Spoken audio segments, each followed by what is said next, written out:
Hi, this is Victor Devon, and you're listening to WEBurlesque. In this bonus episode, recorded March 5th and 6th, 2018, I spoke with some fabulous entertainers to discuss their reaction to the now infamous RuPaul interview in The Guardian. Fair warning, this episode contains some spoilers about the current RuPaul's Drag Race All-Star season, and talks about the previous seasons as well if you're not caught up. Now, while doing promotion for All-Stars 3 and for the upcoming 10th season of RuPaul's Drag Race, RuPaul was interviewed and then editorialized in an article that was much of the same. The history, the would-bes, the will-bes of Drag Race and drag as a culture. And for fans or followers of RuPaul's work, it was consistent with what he had always said. Drag is for everyone. But his show is not. Decca Aitkenhead begins a portion of the article which is not, as some people have interpreted, including myself, as an interview, but really more of an essay, with quotes generously spread, with the statement, "What I can't understand is how transgender women can enter a drag contest. Last year, RuPaul's Drag Race was widely acclaimed for featuring its first openly transgender contestant, called Peppermint. But if transgender women must be identified as female, how can they also be, quote, men dressing up as women?" Ru's response is pretty spot on. He says, "Well, I don't like to call drag wearing women's clothes." Cool. Ru compares that idea to the people surrounding the two of them, where the perceived women are wearing t-shirts, jeans, and are otherwise considerably unglam. Ru continues, "So women don't really dress like us. We are wearing clothes that are hyper-feminine, that represent our culture's synthetic idea of femininity." Okay. The interviewer uses terms like bio queen and biological women as a quicker, if outdated, phrase for those who are assigned female at birth and happen to still identify with that in their later life. The interviewer makes note of Ru's hesitation to the question, one that's been posed to him before. Because of the nature of the article, we don't actually know how the question is phrased or what the question truly consisted of. We can only assume that the writer is accurate when they say, the question is, would RuPaul allow a biological woman to compete on the show? Ru says, "Drag loses its sense of danger and its sense of irony once it's not men doing it.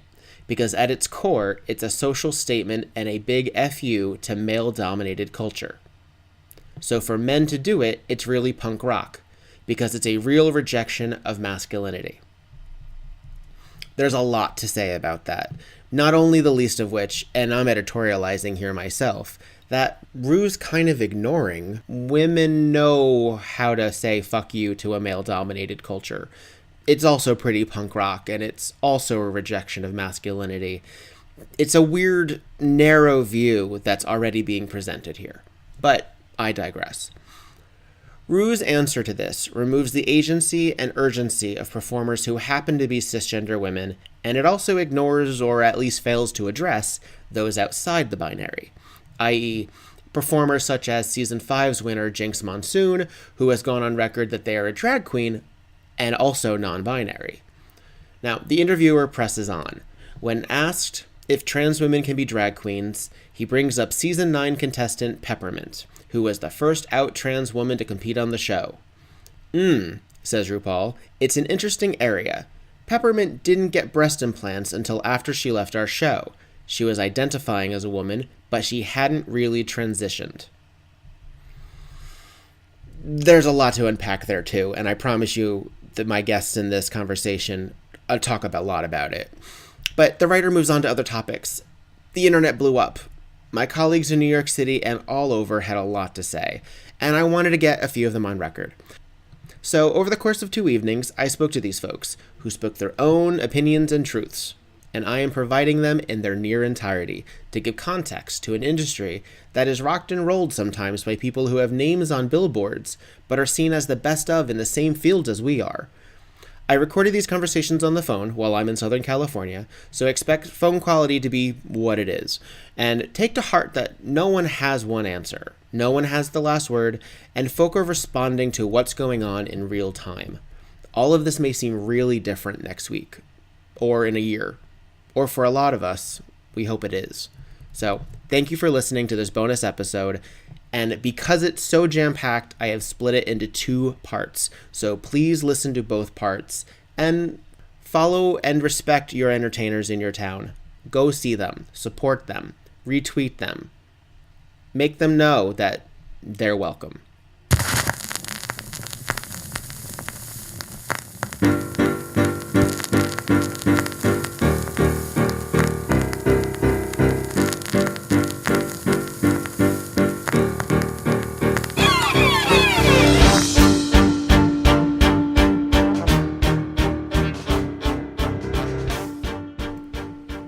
While I was having conversations with performers, a couple of things happened. RuPaul tweeted during the course of the evening. Sometime in the afternoon, he posted, "You can take performance-enhancing drugs and still be an athlete, just not in the Olympics." A lot of people took that, and probably accurately, as a response to people saying, well, you're saying that my drag isn't real, or you're saying my drag isn't relevant. And this was his way of saying, no, your drag is relevant. You just can't compete at the Olympics. Because apparently, as a trans person, there's somehow a performance-enhancing drugs parallel that I'll leave to your imagination. A few hours later, perhaps for a lot of reasons, RuPaul posted again saying, "Each morning I pray to set aside everything I think," all in capitals, "I know, so I may have an open mind and a new experience. I understand and regret the hurt I have caused. The trans community are heroes of our shared LGBTQ movement. You are my teachers." He followed that up with another post. "In the 10 years we've been casting Drag Race, the only thing we've ever screened for is charisma, uniqueness, nerve, and talent. And that will never change." Along with that tweet, he included an image of the 1953 painting Train Landscape by Ellsworth Kelly. The painting depicts a minimalist view of what a field may look like if viewed from a train. This call is being recorded. If you do not wish to be recorded, please disconnect at this time.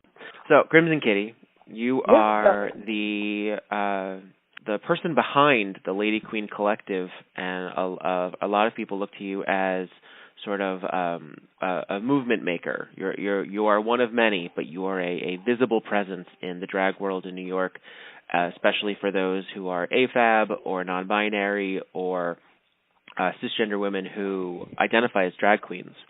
How long have you been doing drag?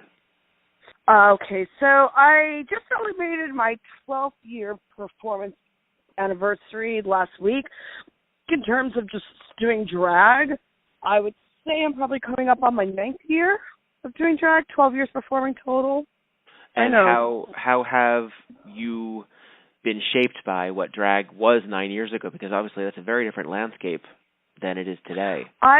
I wasn't shaped by anything because there was nothing to be shaped by. I mean, I had a drag mother, and, you know, I had a little bit of a family starting out, but really there wasn't anybody that was like me, you know, to really model myself after.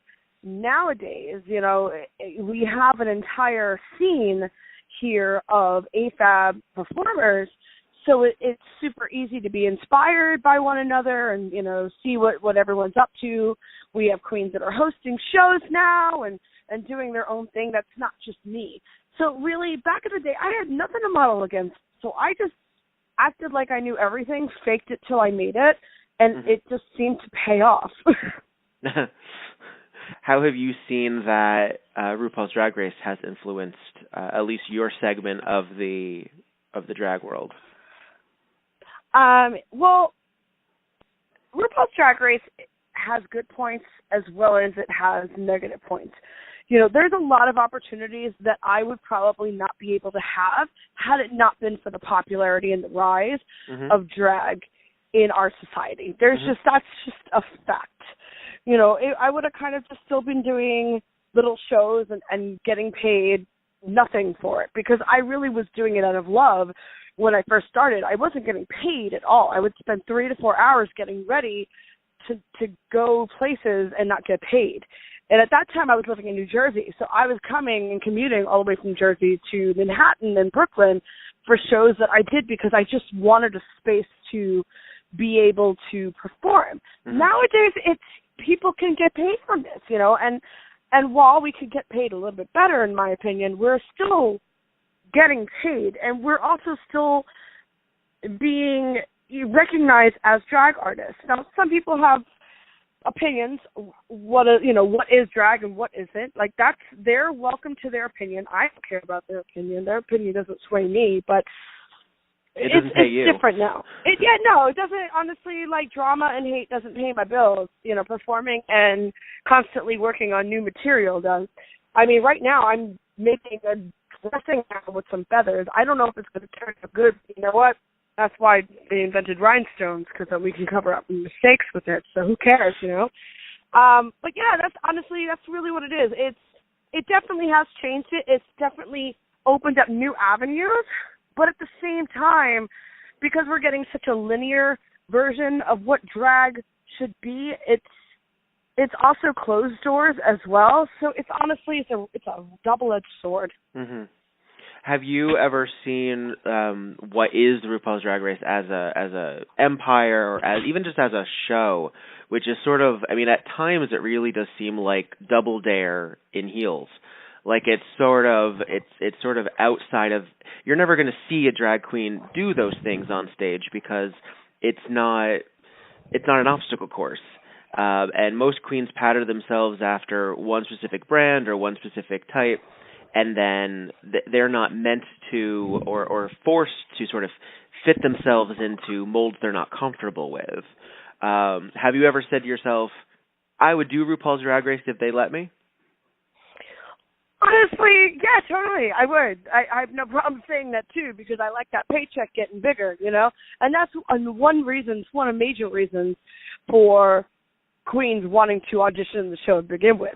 And of course, being recognized is great, but being able to make a living and being able to have a career, from drag, being on Drag Race, absolutely. Mm-hmm. Now, I mean, I would say like 2-3 years ago, if you had asked me the same question, I would have said yes, but for different reasons. I understand the business aspect of it. So whether or not I can audition isn't really as much of a dream of mine as it used to be. But given the opportunity, hell yeah, I would make great reality TV. I'm crazy, I'm loud, I'm Italian, and I'm from Jersey. I never shut up. You would actually, they would have to figure out how to soundbite you. They would be like, how do we do this? How do we do this? Like, this bitch is cursing too much. Be like, I can't help it. I got a mouth of a sailor. Sorry. Now, you identify when you are not in drag as non-binary, correct? Yeah. So I have been kind of, okay, so first it was she, and then it was they out of drag, she in drag, and now it's kind of slowly turning into they all around, which is kind of not forcing me, but kind of helping me to look into different directions with my drag and how I explore gender. So I'm kind of exploring the possibility of new characters, one that more celebrates this femme side of myself that's more of she, and another one who's going to be a drag king character that's going to be more of the he spectrum. I essentially want to create characters for all of the kind of feelings that I feel inside, but just make it really polished and sparkly, because I think that's the most important thing. It's always about the sparkles. Is that the gender expression? Yes, but also sparkly. Like Crimson Kitty, I want myself to be the conduit, because I always felt like I'm in the middle, and drag really helped me really fulfill that notion that I could say that and that it's okay to be in the middle. So for me, kind of creating other characters is an exploration into those other facets that I don't actually explore on a daily basis. That for me is drag, When you say, so you use the term Lady Queen a lot because it's part of the brand, and I know that when you were identifying more as a she when in drag, the term Lady Queen sort of helped I don't know, it helped explain to people, it sort of gave them a shorthand that maybe these are not the drag queens that you're expecting. It doesn't make them any less valid, but it's like a little extra cue that something else might be going on. Yes, exactly. And I'm so glad you understand that, because I find that, you know, being someone who is an educator, you have to put forth a lot of emotional labor into explaining people, you know, calmly, and I struggle with the word calmly, you know what I mean? Because it's very easy to get defensive. I can and I have gotten defensive in the past. So it's, for me, like, as I grow into my character more and myself more, it's very important for me to be patient with the children. But that's what it is. You know, Lady Queen started as a joke. That term was a joke. It was a nod to what was already there, which was the faux queen or the bio queen. But, you know, I didn't feel right calling myself either. I never felt right with bio queen, and I never felt right with faux queen. And faux queen, you know, that term has such an illustrious history in San Francisco that I absolutely respect its history and respect where it comes from. It just did not apply to me. So Lady Queen was that kind of compromise. And while I shouldn't say that I compromised in my drag career, I've had to out of necessity of wanting to be on the stage. There was no other possibility, you know, of doing it. It never ever said that you are less of a drag queen than anyone else.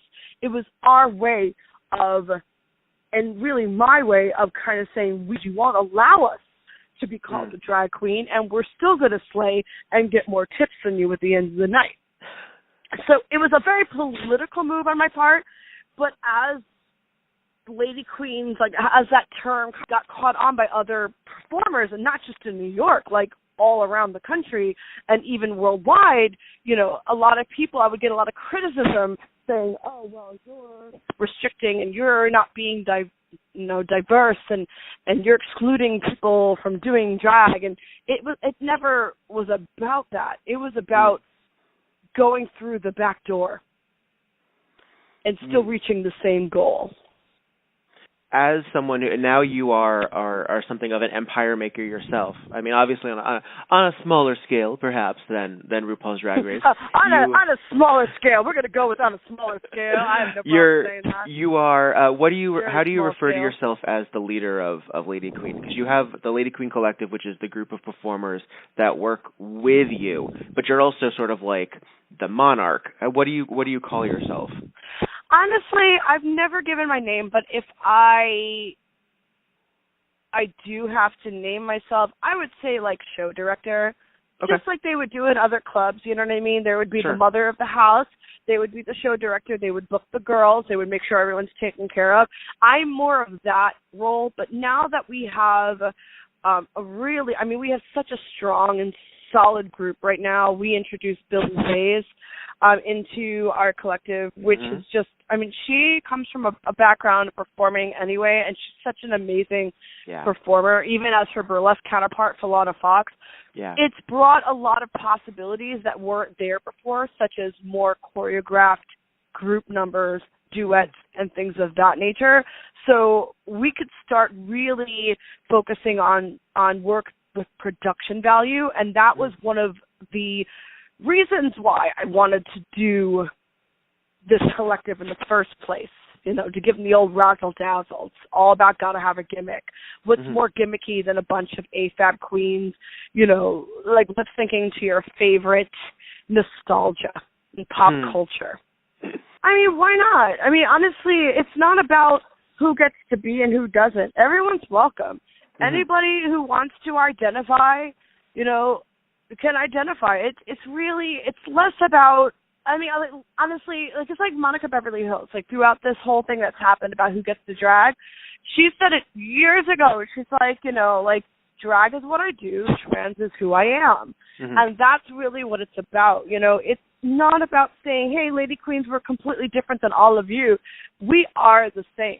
We're just using a catchy little name and being cute because our branding is on point. Right. You are drag queens who are and the show is Lady Queen, basically. Exactly. The show is Lady Queen. It's not about how we identify on a personal level, and it's never been about that. We have welcomed all types of queens and drag kings since the start. When Lady Queen first started in August of 2015, we had trans performers, we had drag kings, we had all types of performers. It was never about just one type of performance. It was always about just coming together as a community of drag outcasts and really making a name for ourselves. So how do you feel when probably the most famous person in your industry has a show and then sort of goes on record saying, you know what, I just don't think y'all have a place here? I just feel like that's such ignorance. And I'm also not surprised. He has been known to be making comments like this for such a long time. 2 years ago, there was somebody on Twitter. It wasn't anyone famous. It was just a random user, a random fan, who asked him, hey, when are we going to see bio queens? Because the kids still use that, even though we shouldn't because it is trans exclusionary. Hey, when are we going to see a bio queen on RuPaul's Drag Race?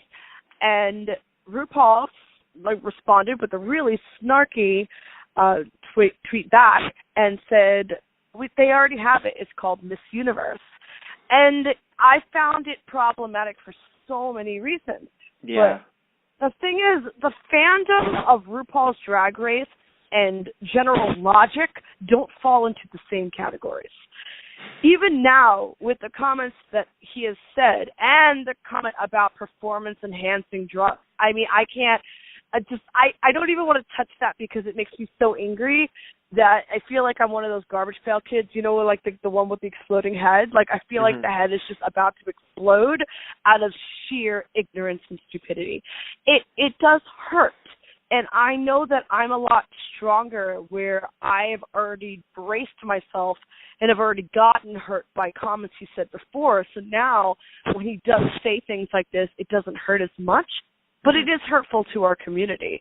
Does that mean that I'm less valid? No. RuPaul does not define what I do as a drag performer. I define what I do as a drag performer.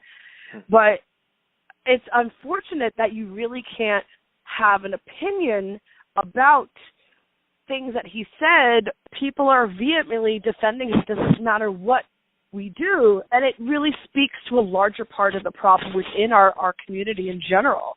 You know, we will let RuPaul have a pass at making a transphobic remark, but yet we'll go after that Olympic guy with the harness tuxedo. I don't know anything about sports or anything, so I just know that he was really cute and he had a tuxedo, I don't know, tux thing, and people had an opinion on it.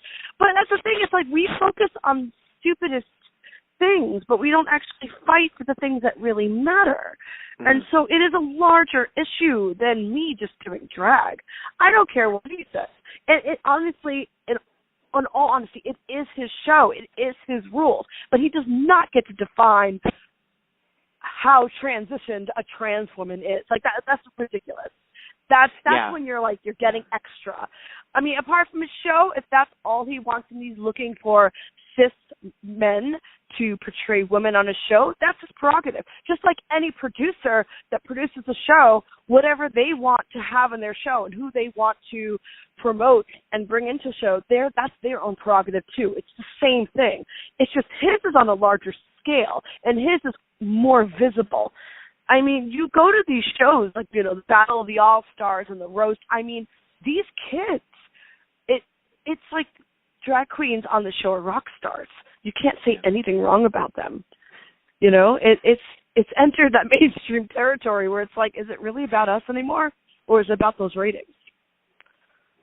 Getting people to the live shows. I mean, even Lady Bunny has said this, that Drag Race is not the end all of drag because it's not a live show, and drag is a live medium. Yes. Where would you direct people to actually feel included in their drag? if you want people to feel included and you want to feel included, then be in spaces that do that. Go to shows that actively book different types of performers.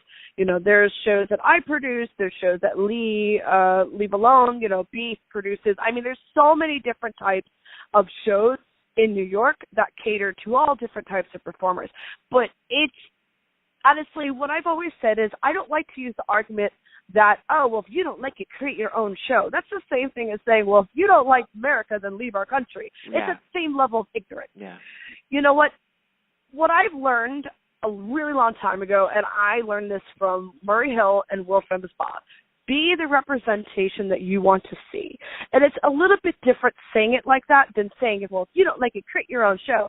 No. If there's something that you feel that is underrepresented, you could do that without putting a Band-Aid on the situation. You can create love and positivity out of something that is perceived, and it is, negative. You know, if you want to be a change, then go out and do it. Be positive about it. Be professional about it. Send your music on time, girl. Jeez. You know, like, you know, do the things that you feel that you need to do to make a better community. And God damn it, stay out of the drama, because we all know that drama don't pay your damn bills. Be kind to your fellow performers. You know, I think those types of things.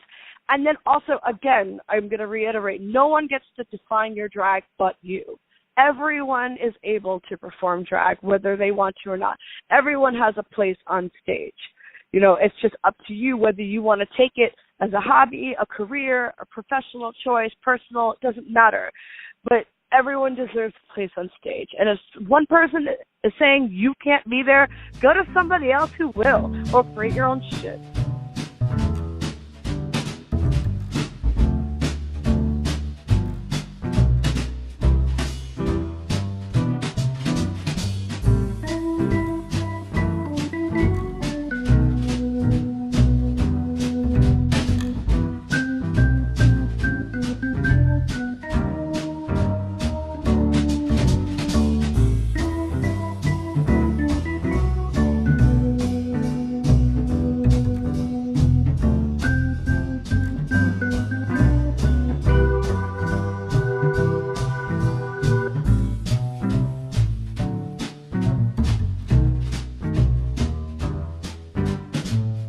This call is being recorded.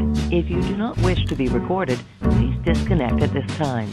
So I'm speaking with Gloria Swansong, who is a drag performer in New York City. And I've never met you before, Gloria, but I really appreciate you chatting with me today. Absolutely, absolutely. Now, you are an entertainer in New York City? Correct, in Manhattan. Well, how long have you been performing? I've been doing drag for about 7 years now. I did drag in Memphis. I did drag in Pittsburgh for a few years, and I've been doing drag in New York for about 2.5 years. And what do you feel is your niche or your style?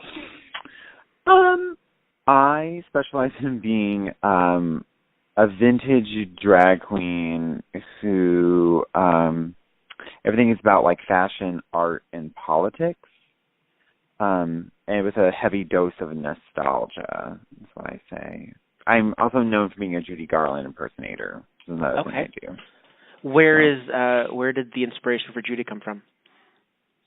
I've always been a diehard Judy Garland fan, and I was doing So You Think You Can Drag, and there was a Legends and Divas week, and I had a completely other legend planned, and I was talking to Paige Turner, and she's like, I don't understand why you're not doing Judy Garland.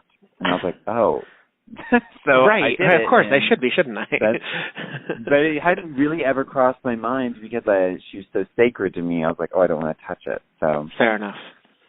Yeah. So if you were to ever have done RuPaul's Drag Race, would you be Judy for Snatch Game?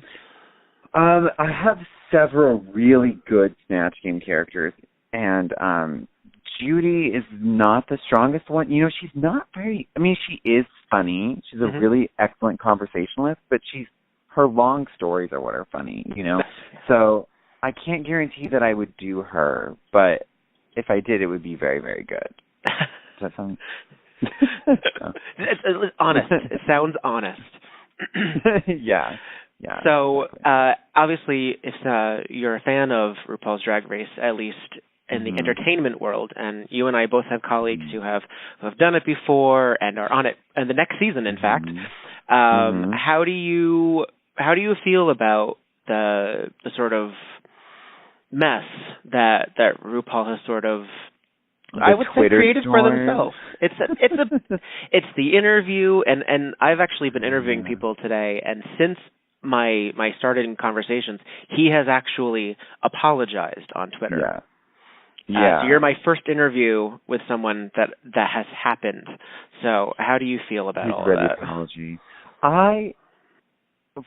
First off, I'm going to say I think a lot of people on the internet don't read, and I don't think that they actually read the entire interview. And if you read two things, one, if you read the entire interview, and as anyone who's been interviewed before by, someone, by a journalist or whatever, things are taken out of context by virtue of, you don't hear the person's voice saying it. That being said, what RuPaul says in the interview is pretty horrible when you read it in plain black and white text. And I think that my hot take on this, so just to clarify for your audience, I'm also trans, non-binary. And as a trans person, every day is education. Every day with my family, with my friends, with people I don't know, going to the airport, getting on a bus, dealing with, any sort of person who uses your incorrect pronouns or whatever. It's always education. And as much as you don't want to, you're always having to educate people around you. And so any kind of situation like this, I always approach it with education and empathy and try and understand, okay, what doesn't this person understand? And, what is problematic about their viewpoint, and, how could we possibly change it? That being said, I also strongly believe that the brand of RuPaul's Drag Race is separate from RuPaul's own, issues with whoever he is as a human. Do you know what I'm saying? I do, because it's a show, and he doesn't get final say as much as it's implied. I really don't think so. I mean, even the message, forgive me, the expression "you've got shemale" that is used in the first several seasons, he fought the network from changing, but he obviously lost because, network saw money issues. And he doesn't seem as concerned with that. Yeah, exactly. I do think, I know the RuPaul's Drag Race queens who pushed for Peppermint to get on, and they pushed for her to get on the show, and they've talked about it. And so, but they pushed for her to get, and look how well she did, Absolutely. Is doing, and the show gave her a platform to be a really outspoken trans activist drag queen. And so I think all change is pretty incremental, and I think the outcry is good. It's good to have that, but there are a lot of people who want to burn the barn, or who want to just completely dismantle, everything the moment that we decide that someone's problematic. And I don't think that's not how change happens. You know what I mean? And we should look to renovate before we look to burn the whole thing down. So I think one reason, and I've seen this a lot in social media, because obviously as we scroll through Facebook, we're seeing our colleagues and our coworkers really just comment on this. It's basically been this and what that ice skater wore to the Oscars. It's been that. But for a lot of people, they're saying this isn't the first time. Oh, I'm not surprised. Oh, this again. Oh, you're not paying attention if this is the first time you're hearing it. And I think for a lot of people, including myself, because I had heard rumblings of this for a long time. I remember being somewhat uncomfortable with some of the language in earlier seasons or in his interviews or even on his podcast.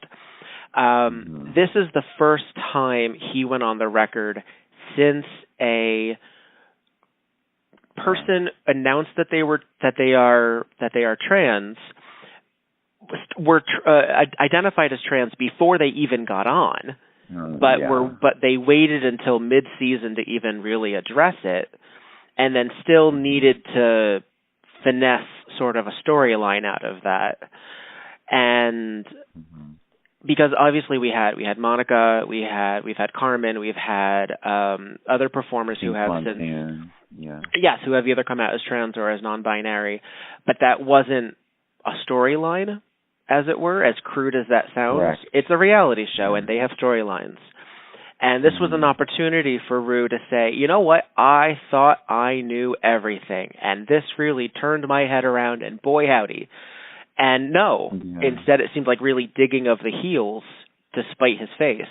And but it was a lot. It was a lot. And I think for a lot of people it also seemed like a reinforcement of everything else in society from their parents, from these other places, and this person was supposed to be on our side.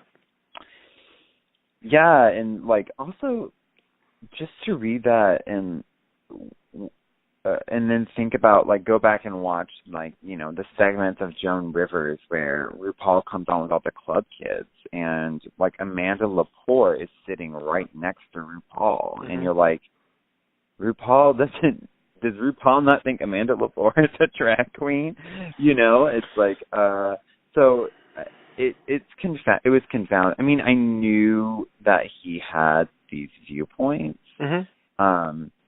but for him to say it and to make it part of the, like, by saying it, therefore make it part of the brand, was kind of like, it was wow. basically part of the promotion for the show. Yeah, like it was part of, this is his press tour in anticipation for season 10. This isn't like, oh, he was caught by TMZ. This is part of the junket. Yeah. And that's got to be really, really uncomfortable. And I know that a few people have gone on record. Ben de la Creme also tweeted because his boyfriend is trans, and that is Ben de la Christ. I said this to my last conversation, that everyone thought that would be the gag of the season. No, it turns out 3 days later, RuPaul is on it in print. See, journalism isn't dead. In print, he's true. It's true. How do you feel that RuPaul's influence, if at any, has influence on your day-to-day gigging? Well, I mean, a lot, right? I mean, there's so many venues in New York who are super interested and open to drag because of RuPaul's Drag Race. Yeah. There's so many venues that they did not have a drag show before having a RuPaul's Drag Race viewing party, and then they start having, you know, drag shows regularly because they start realizing there's an audience for it. It's incredibly important in that way. Like, half of us wouldn't be working if it wasn't for RuPaul's Drag Race. The other, you know, problem with it, though, is, of course, that people watch RuPaul's Drag Race, and that's kind of the only exposure they have to drag, and so they start equating, like, gay male cattiness with drag, or they start equating things that happen on the show with drag queens. But I don't necessarily blame RuPaul's Drag Race for that. I just blame people who only watch reality TV, and that's all they care about. You know what I mean? Like, I do. I think even if RuPaul doesn't pay attention to the comments, he has people who do. And those people pay attention to what people are responding to, and then use that information to plan the next set of things. And, you know, and I will say, as somebody who has previously auditioned for RuPaul's Drag Race in previous years, I can chart when they changed in the application process, when they changed their, like, how the wording changed throughout the application process. Because it used to be that you had to check that you were male in order to apply. And I can't remember what year it was, but there was a year where, like, they didn't ask that question so covertly. And so then last year, that wasn't even a question on the application. They didn't ask about gender anywhere on the application. I remember when the queens for season 9 were revealed. I remember there was some sort of Reddit thread, and a lot of times the Reddit threads have some accuracy. They never get the New York queens right. It's so funny. I remember the season that Bianca won.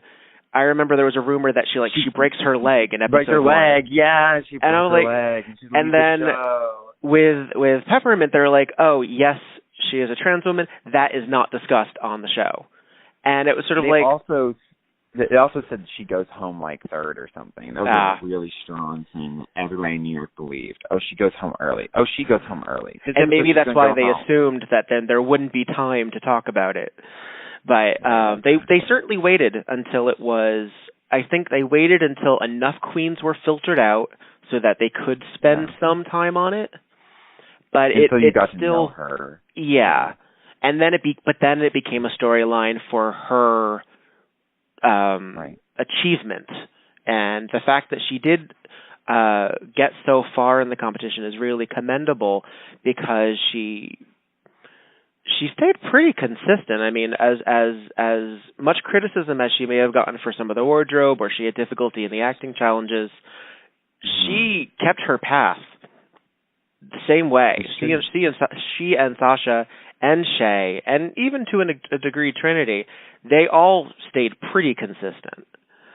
And I think that's why it was so hard when they got to the Final Four to narrow down. And I know that depending on how things shook out, to who she would have lip synced against whoever else, the fact that Sasha is such a performer as well and was able to go head to head with Shay in such a way.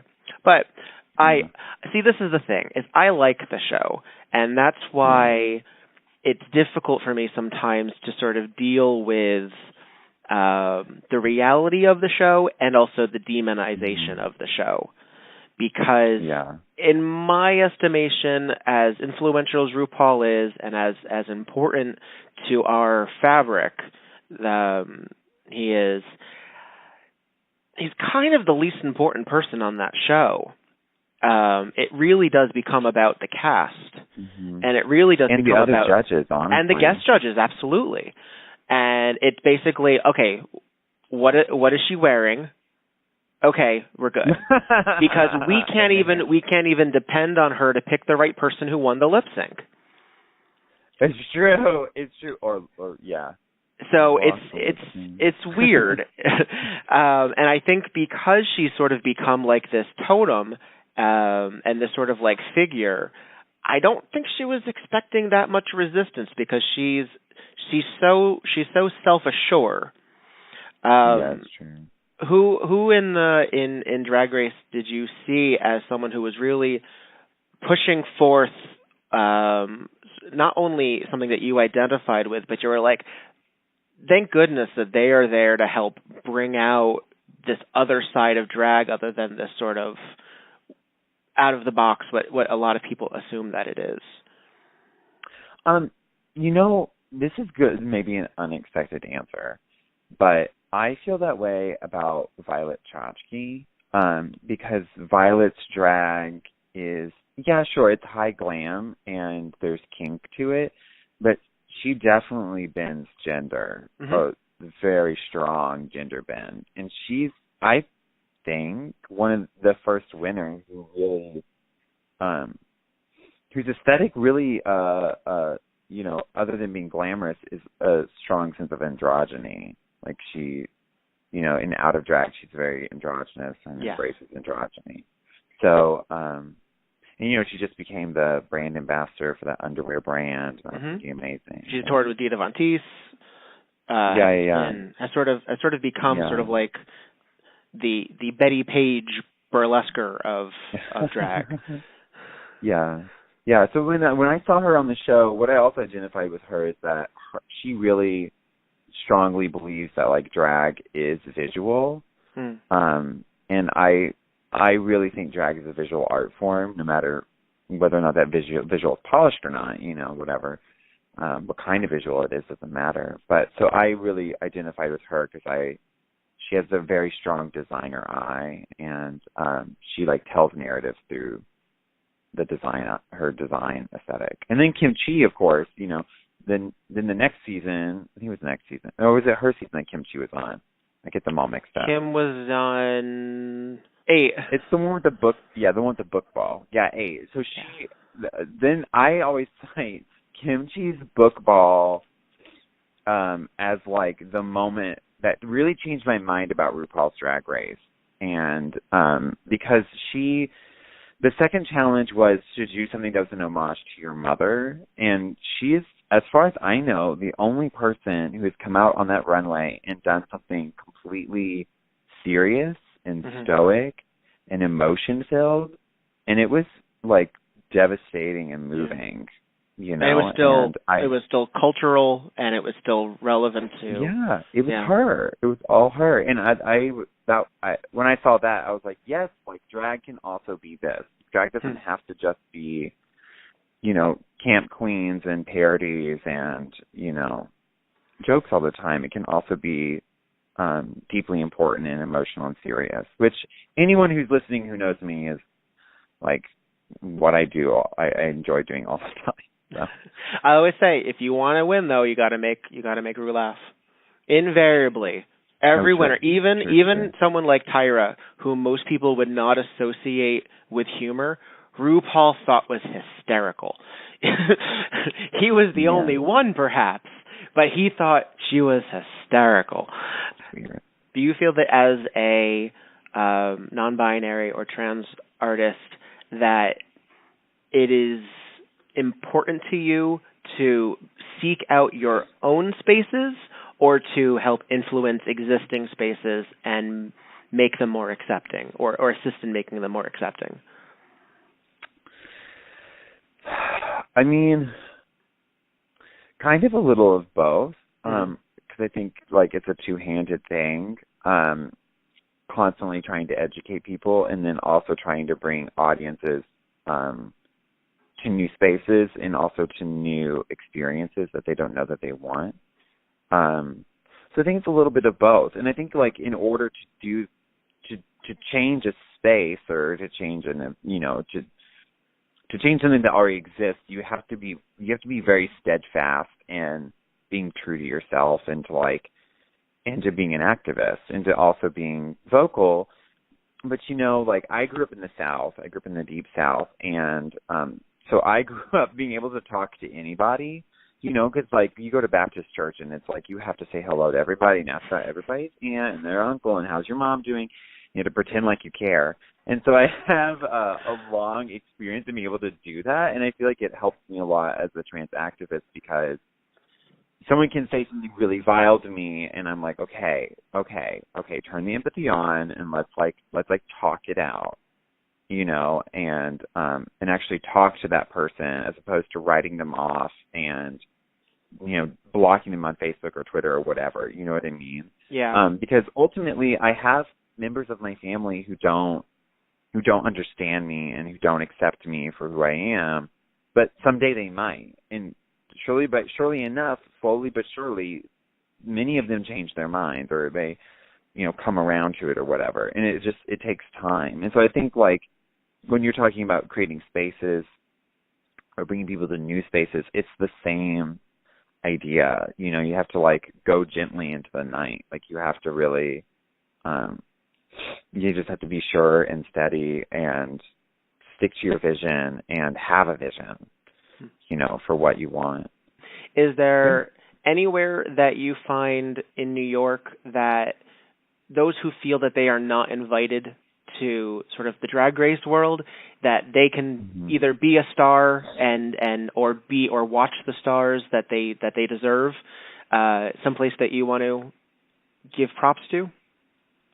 Right. Well, anyone's always welcome to any of my shows, and a lot of my sisters feel that way, and a lot of us have, like, a policy. If someone shows up and wants to do a number or wants to talk about something, we're absolutely open to doing that. But, you know, there's this group in Brooklyn called the Nobodies, and they have, like, a steadfast, like, open door, all weirdos accepted policy. And they're really wonderfully accepting, and I'm very good friends with all of the members, honorary and non-honorary. And I think all the stuff that they do is really interesting and important. And they do host a RuPaul's Drag Race viewing party too. So, yeah, they're in Brooklyn. They're in Brooklyn most of the time. I have a feeling this Thursday's viewing will be interesting, considering that both last week's elimination and all of this going on. Did you watch Michelle Visage's Watch It Pack? I haven't yet. I haven't had an opportunity, but I will. It's really good. What I usually like to do is I wait for them to stack up, and then I watch a bunch of them in a row. Exactly. And just as Michelle Visage on Twitter, she came out and she's been very outspoken about the whole situation too, which just really surprised me. It surprised me, So.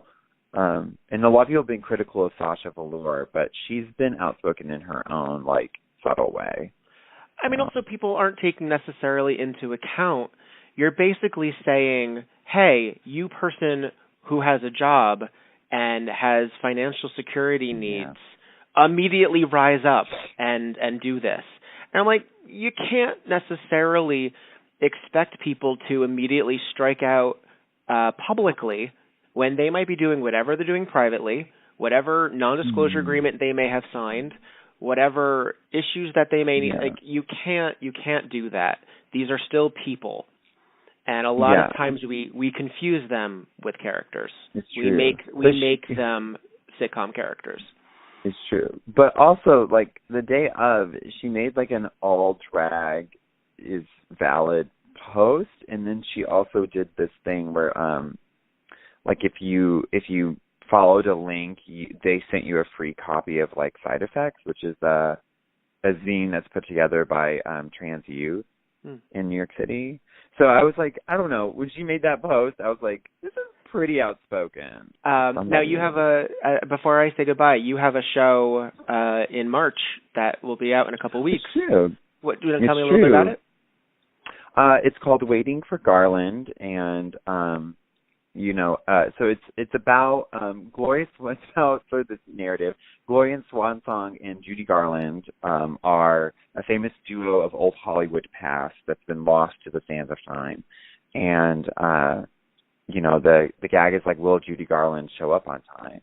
And Gloria Swansong is determined to make her arrive either by supernatural or lip syncing powers.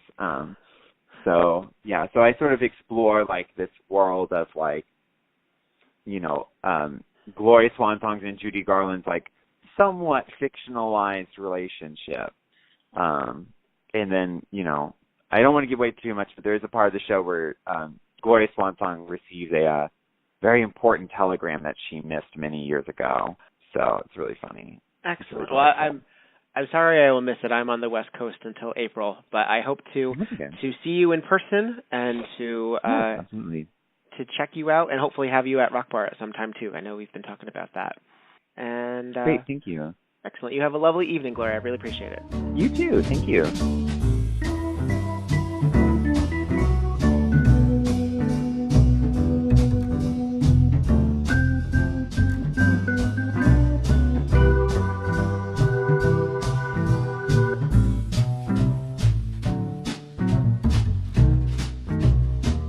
This call is being recorded. If you do not wish to be recorded, please disconnect at this time. So, I'm speaking with Violet Tendency, and Violet, you are in New York City right now, right? Yes, I am. And you are a professional performer who goes by the term drag queen throughout your career, yes? Yes, I do.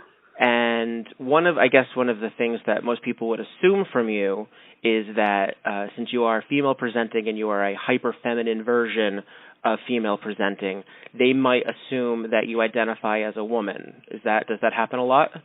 Yes. And what would be the more accurate way of describing your gender or non-gender?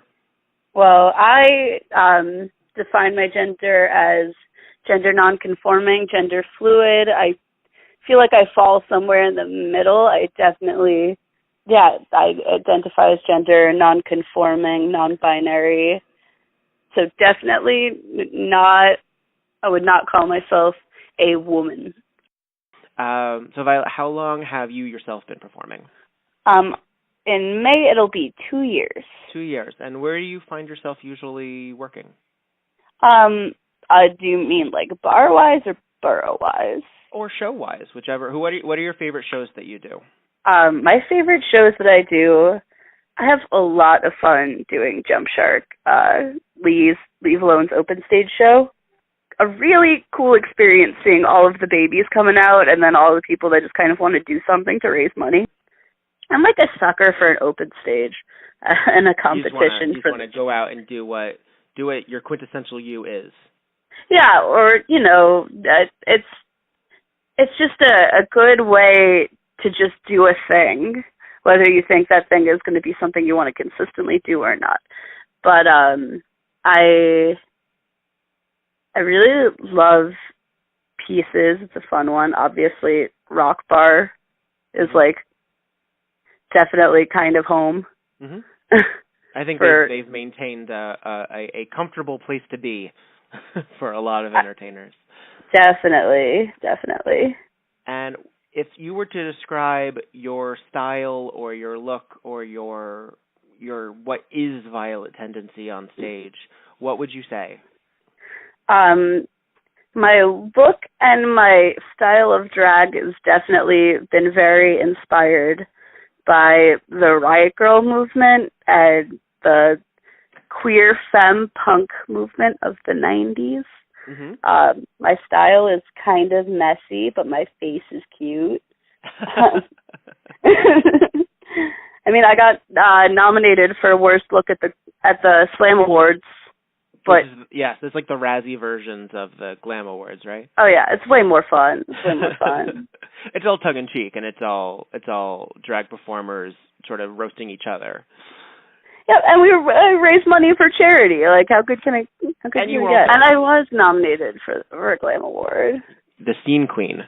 Oh yeah, which it's a really cool experience.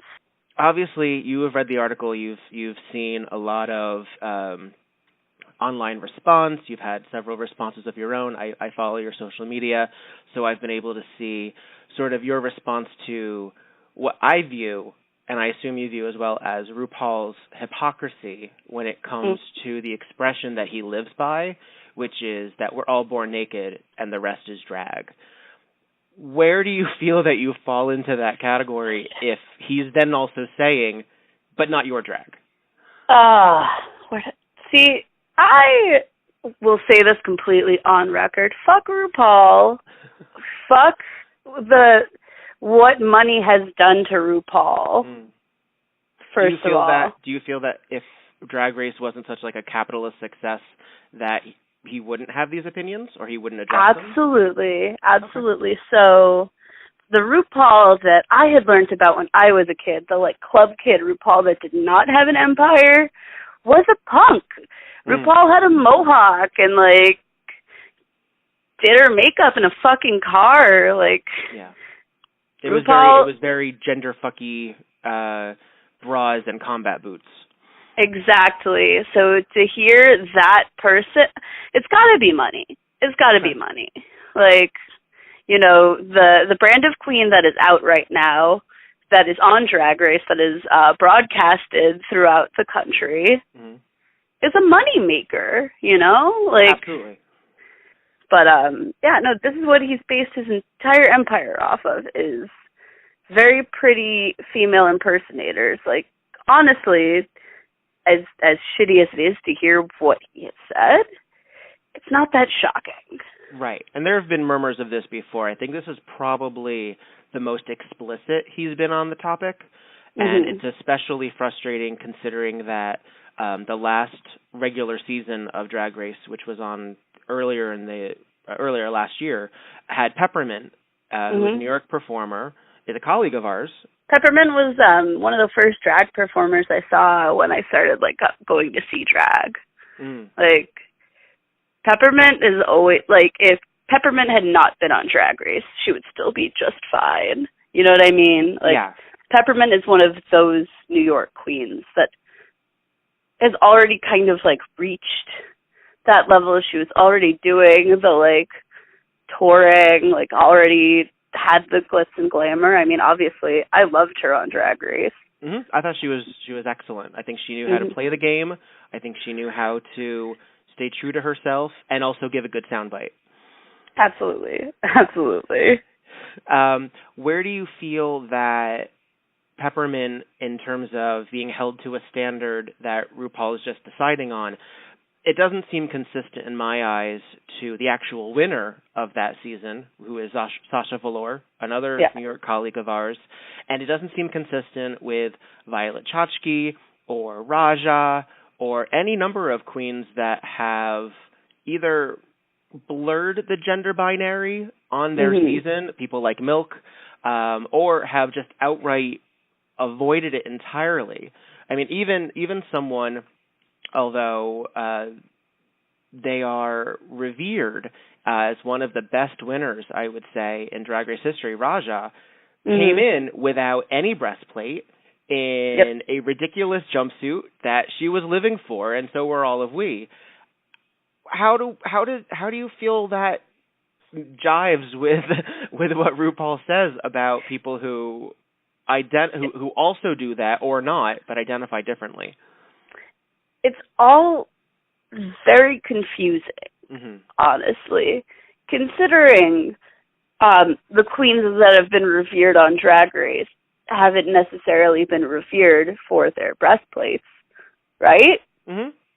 Yeah, so to hear that comment was fucking ridiculous. Do you feel that it trickles into the local drag scene, that kind of mindset has an effect? I mean, it depends on where. I mean, I feel like there's a certain level of follow the line in certain bars in Manhattan. But as a whole, drag is changing so much. I feel like drag on a whole spectrum, not even going off of what's on TV. I mean, unless you want to count Dragula, I feel like that is a big push on less female impersonation and more gender expression. Sort of like otherworldly looks. Yes. Yeah. Yes. Like, and, I feel like we see a lot of not quite club kid, but very not gender presenting drag performers all over the city. I feel like it's popping up more and more these days. There was an interview that I saw. I don't know how recent it is, but it's with Lady Bunny, who is a contemporary of RuPaul, but I will say that she very eloquently put that Drag Race is not reality when it comes to drag, and that what you're viewing is a TV show, and what you're viewing is a reality competition TV show that has all of these specific parameters, and that's not real life. Yes. A lot of Drag Race's audience is underage, and a lot of Drag Race's audience don't go to the bar or the club and see what drag is outside of an editing studio. Do you feel that you have to push in a certain way to be responded to by audiences, considering you don't conform to that mold? I feel like it depends where you are, because I have definitely performed in certain venues and have been like staring at an audience waiting for a death drop, as if that's just something every queen can physically do. But other places, not so much. Like, whenever I see a show at Bazaar Bushwick, no one really cares about a death drop. But yeah, again, when you go to some of the bars in Manhattan, there are people sitting there waiting for the splits and the death drops, as if that is what a drag performance makes. Like, what Drag Race has done to drag in the bars, there's like a science now. It's like, okay, pop song plus death drop plus jump split equals, you're probably going to get booked again. Rue actually recently posted that you can still take, this is the gist of it, I'm not quoting directly, you can take performance-enhancing drugs and still be an athlete, but you not can't be in the Olympics. Yeah. I mean, and I know that we have called RuPaul's Drag Race the Olympics of drag because it's really the only thing we have to compare it to. Although I've also heard people refer to the Academy Awards as sort of the gay Olympics or what have you, because it's what we're doing is we're saying it's gay interest. Yeah. I recently had a conversation with my husband, who is a queer theory scholar, and he said at one point that I thought was very poignant, and I want to give him credit for it. Robert Hires said that the show RuPaul's Drag Race is no longer for gay people, if it ever was. Absolutely not, especially since it's no longer on the one gay channel. Now it's on VH1, broadcasted on cable television for the world to see. It is so far past being a show directed towards gays. I mean, at this point, I feel like they've cut out so much of the queer stuff. Yeah. You know, you actually very rarely hear about any of their relationships anymore. Which was a huge component. Like, I remember we heard about Jujubee, we heard about Jocelyn Fox, we heard about all of their relationships. I don't think we're getting that these days. We're sort of desexualizing them as gay men or gay people or queer people, and also just giving them time to argue and then look pretty. Exactly. It's a strange thing we want out of our queer entertainers at the moment. Yeah, it's like watching the Real Housewives of RuPaul's Drag Race.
This call is being recorded. If you do not wish to be recorded, please disconnect at this time.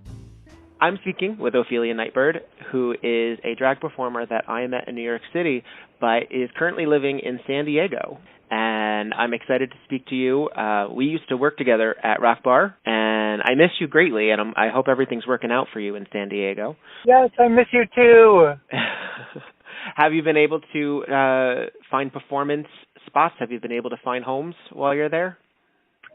Yes, I've actually had 2 shows already, and I'm getting booked for more shows, and they just kind of have fallen into my lap already. That's the best. That's the best. Oh, it is. Is there anywhere in San Diego that drag aficionados or people who want to feel welcome in a place where they deserve to be should check out? Well, there are some great venues. It depends on what type of drag. I'm actually finding more drag than I thought I would here, which is wonderful. There are great little places like Number 1 on 5th or Gossip Grill, or there are also bigger places like Riches, where a lot of Drag Race girls go, or there's Moe's, where Chad Michaels has a weekly review called Dream Girls. So those are the bigger shows, and so there's a lot of drag happening in San Diego, from smaller, edgier, more intimate shows to bigger showgirl kind of shows. So whatever you're looking for, you can actually find it here. As a drag performer who I don't want to say plays with gender, because I sort of sense that in your work it's play, sure, but it's a lot more plotted, as it were, that you have, you know what you're doing. You have an incredible sense of self on stage when you're performing, either as a vocalist or as a lip sync artist or as a canvas for whatever you're doing. I wanted to speak to you specifically about your thoughts or response to the latest brouhaha, as it were, regarding RuPaul and his decision to make it abundantly clear that there are only certain types of drag queens right for his show, and what you thought about that. Well, I've always had kind of a bit of a mixed relationship with RuPaul's Drag Race in general. Because while I do love Drag Race from an entertainment standpoint, and I've had, many friends on the show, and I think it's been wonderful how it's advanced the careers of so many girls and given so many people chances, and how it's taken drag and kind of elevated it to a certain level, not only of drag, but also of awareness in the mainstream. I also feel like it's been kind of a hindrance in that the awareness that it's brought to the mainstream is very feminine presenting, padded, fishy looking, it's very certain aesthetics in a way. It's very branded to a certain, the RuPaul brand, if you will. And, which is not consistent with what drag is. Because drag is so many things. It goes so far beyond that RuPaul's Drag Race brand. As someone who is outside of that spectrum, it has always kind of left a bitter taste in my mouth. And as much as I have enjoyed the show, seeing the tumultuous past because this isn't a new issue, the trans kind of the fight that's been happening, the discord that has been sown in the trans community throughout the years.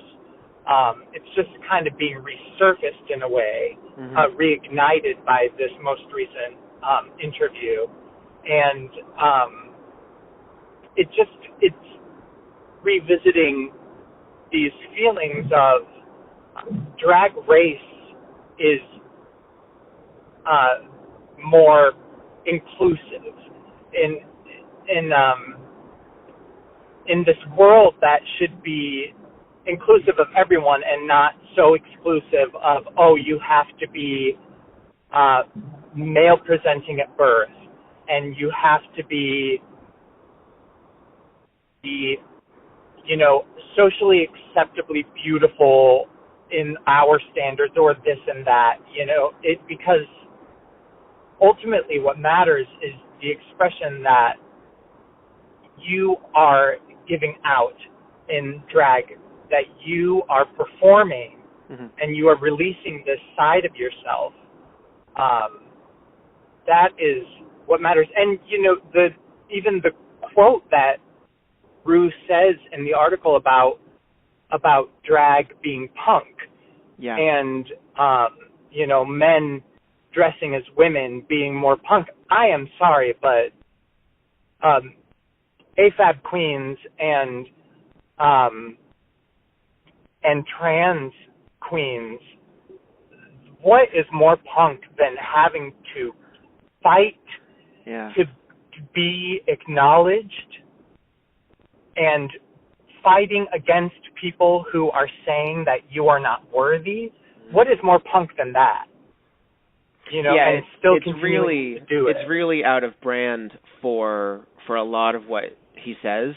One of the slogans of the show is "We're all born naked and the rest is drag," and it seems to me, and I've spoken to a few other performers on this topic, that in Rue's mind, yes, all drag is valid, and that's great, and everything is great.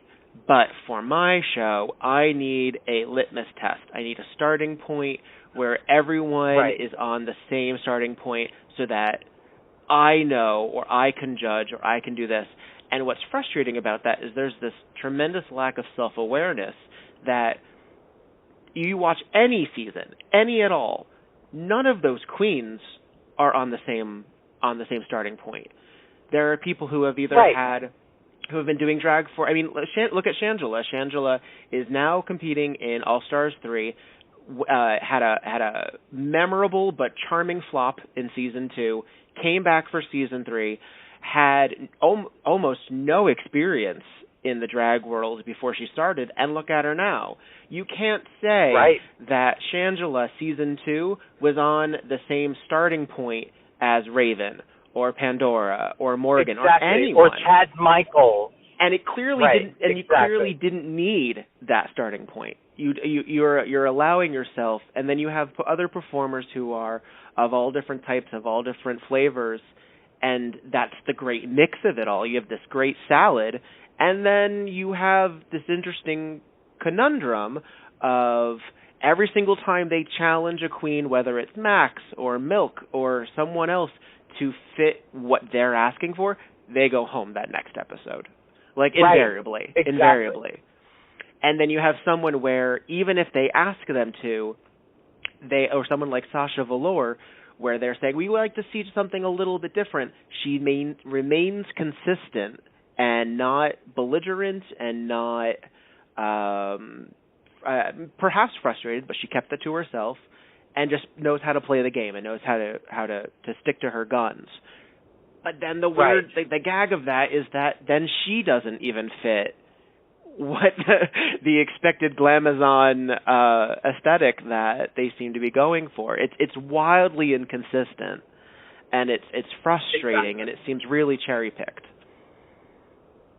It is, and for someone who is so enlightened in some aspects of his life, I feel like a lot of what he's been saying around this issue is so unenlightened.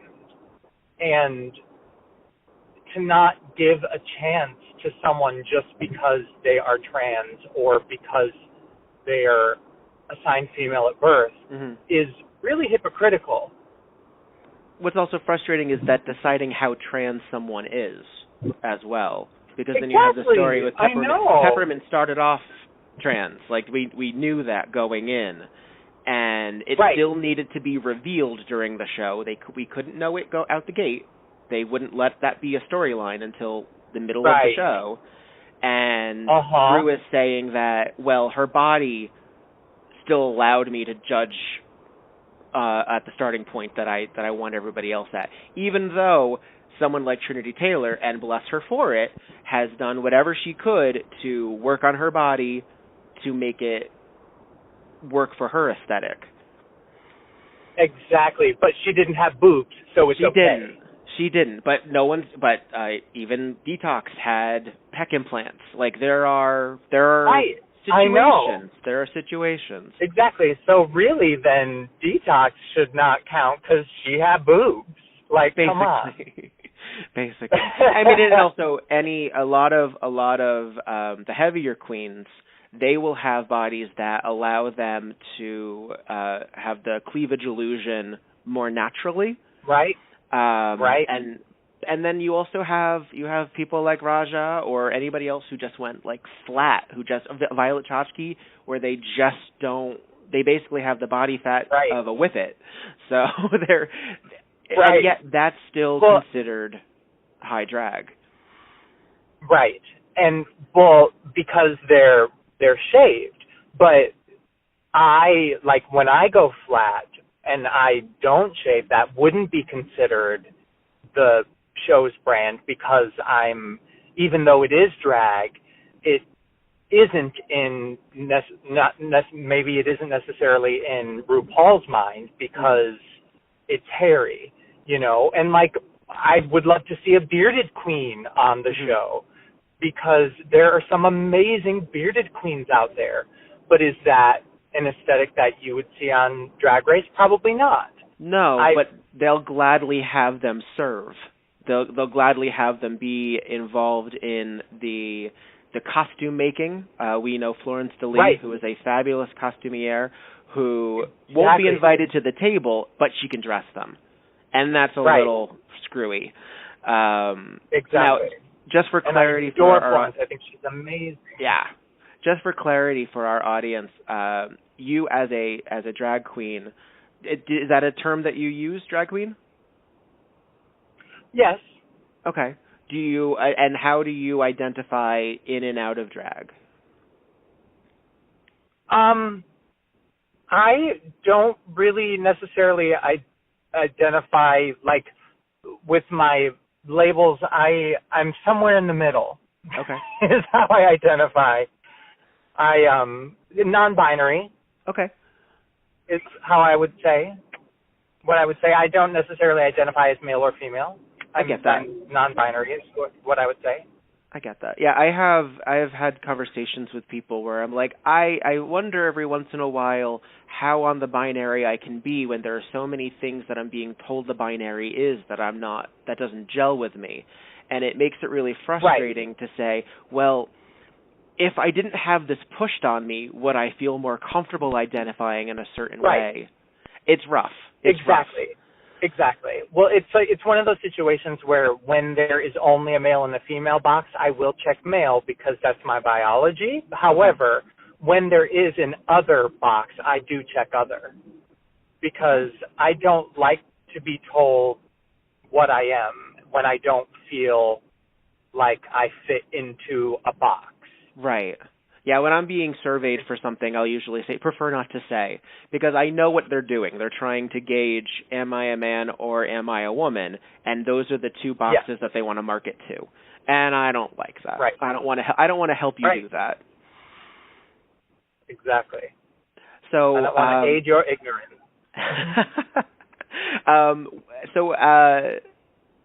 As someone who is a drag professional, what would you say are your references for someone who doesn't know Ophelia Nightbird? What kind of energies or styles do you bring and you are influenced by? I guess I kind of bring. I've been told like an otherworldliness. Mm-hmm. Like an otherworldly songbird is a recent description that I got at a show.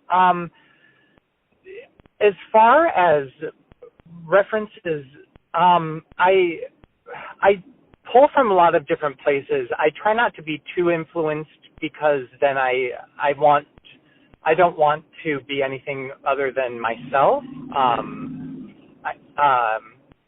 However, we're all going to be influenced by art and characters. It's just natural.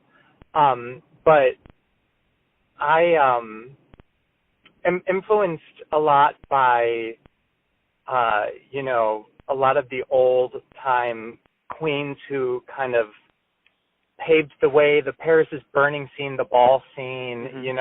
I remember when I first saw Paris is Burning, that was a lot of the reason why I got into doing drag, was because it was just so amazing and grandiose. But then I also get a lot of influence from like the punk scene and avant-garde art world like Matthew Barney and various artists like that, and artists like Bjork and Jonas Policewoman and obscure singers and things like that. So it's a lot of different pieces of, I'm kind of an amalgam of a lot of different, not only artists, but a lot of artistic expressions of different artistic media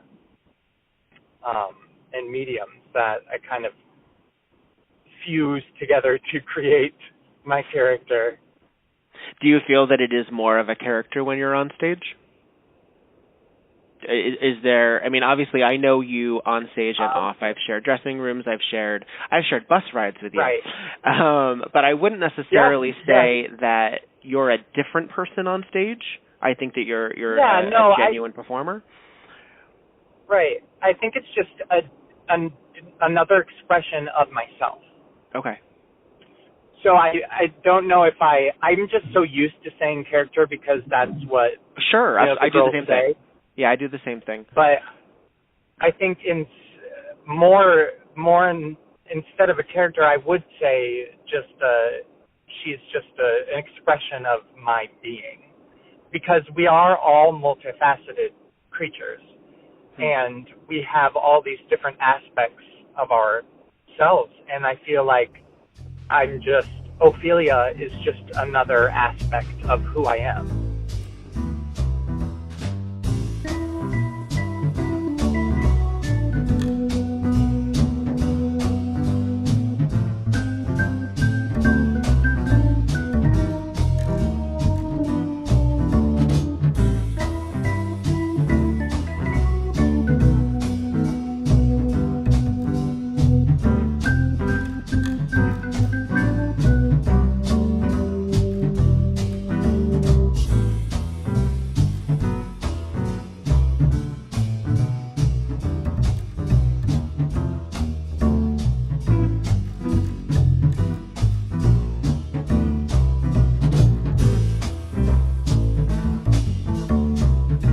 Call is being recorded. If you do not wish to be recorded, please disconnect at this time. So I am sitting with Bronze Patina, who is a fabulous artist in Brooklyn and much of New York, just coming off of tour, and I really appreciate you taking time to chat with me today. Let's just dive right into it. No, really, the deal is, for me, Victor, is that he comes from the club tradition that I come from. Okay. And anytime you went to Oz in the French Quarter or the Common Ground in Ithaca, New York, or fucking Limelight, and he still has that attitude. He hasn't changed that much from who he is, and there was no incentive for him to change because the lure of his level of attitude was part of his brand. It certainly was part of his brand when he did his radio show when I first moved to the city, and he had a morning show, which was so weird, a radio show with a drag queen. It's like, I can't see you. I know. Well, you know he wasn't in full. No, obviously not. But still performing vocally. And this character, this brand, right? And I never expected RuPaul to be like, how do I put this? A civil rights role model. RuPaul puts on really nice dresses because they make him money. RuPaul's drag in the beginning was very like gender fuck, very like do it yourself, very like, yes, I made this out of construction paper, And he made a conscious decision to go towards the evening gown version because people were paying him for it. So that's not really who he is. So the idea that he's dumping shit on trans people and genderqueer people and stuff like that today, A, doesn't surprise me, and B, sounds like sour grapes. What do you feel that he's concerned about being left behind? No.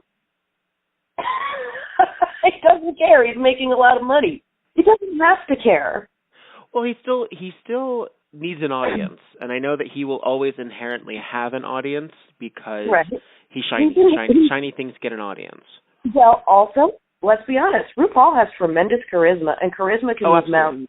Yeah, no, it's an extraordinarily watchable show, and right. And also with this charisma and I guess I'll put on a dress that's sparkly. I've always found like a lack, like a void in what do you really think. You know what I mean? Even though RuPaul can say these like really deep and insightful things, I always see a sense of distance from people. And I think that silence of stillness is something that he learned to let people color him the way he wants them to, the way they want to. I've noticed that. because it's like, I don't really know. It's like, are you Joan Crawford or are you Patti LaBelle? I mean, he's sort of this amalgamation. Like, he's like this patchwork quilt of references. Exactly. So we've never really gotten to know RuPaul for RuPaul. We know RuPaul can slap a bitch like Faye Dunaway, and it looks really awesome. You don't really know, like, how late was it in his career when we discovered that he was married? Last year. Right. Yeah. He almost never, and I think this interview that is getting people talking is one of the few post marriage articles that includes a photo of him and his husband together. Like, it's a relatively new experience thinking of RuPaul as a married man and not as a Barbie doll, really. All right. Well, here's the thing that I've been like. First of all, I stopped watching the show a while ago. I just got sick and tired of it. I got sick and tired of trying to keep up with episodes. I got sick and tired of how close my community was with it and how I felt differently about people in person than I did when they were on the show. And I really got sick of it because it was getting harder and harder to watch it. Because if you want to make money on your show, you can figure out a way to get adverts on YouTube. You can do that. Yeah. You know? But there was a concerted effort for everybody to get logo, pay for logo on cable, and only see it when those episodes aired. Episodes were disappearing, like, even when you had logo. And I was just like, you know, fuck you. Yeah. And now it's on VH1, so it's more accessible to anyone, really. You still have to have a cable provider, but it's a little bit more, I would say, a little bit more accessible than even logo is. That instinct to squeeze up all access is greedy as fuck. And do you think that's a component of the larger issue with the show? I think that is a component of how RuPaul wants everything. I mean, when she says snatch trophies, are we not listening? It's all in the words. It's all in the words. Right, exactly. Her persona is ruthless. How much of that is really her? Then the other thing that really pissed me off with this whole, if you have a vagina, you're not a drag queen, and this really just fucking pissed me off. Do you remember Drag You? I do remember Drag You. That whole show was about taking cis women and making them into drag queens. Well, that was the entire premise of the show. I mean, yes, I would agree with you that Drag You in the blurb would be that. But I think that the larger issue with that show is it was another situation. It's similar to Queer Eye for the straight guy. And I don't mean the new version. I haven't watched the new version on Netflix. But it's the idea that the magical gay person can fix your life and transform you. Right, but nevertheless, the printer spit out a terrible, tacky outfit, and those bitches had to make it. I know. And a lot of that was also just opportunities to spout more catchphrases, to have the queens be more... Yeah. It was all much that and Match Game. Was it Match Game he did? And then, what was the other? This one was... It was Gay for Pay, was his last game show. These little spin-off shows that he writes on a Post-it and hands to a bunch of gay guys who are coming down. They're ridiculous. Some of them are great. Like, I like bad television, like really, really bad. So, you know. But some even of those are references. Like, that's straight out of the 60s and 70s. Exactly. Straight out of the 60s. He is one of those older people, and I know because most older people are my friends now, I guess, who is like, no, this was the way to do it. This soda fountain was amazing. If you want a soda fountain, it better be covered in chrome or it's not a soda fountain. And he does this with people and the drag queens. If they're not fishy enough, they get shit for it, right? And I don't ever want to hear the phrase fishy again. Right. But, and then Michelle with her fucking green. It's like, what? That's totally subjective. Yeah. So, and I see all these beauty standards and things like that, and then I look at the queens that I know, and I look at this, and I remember the queens that I worked with for years, and it's like, it is subversive, and you know it's subversive, and now you're trying to codify it for me. Do you think the show is damaging to drag or the GLBT community?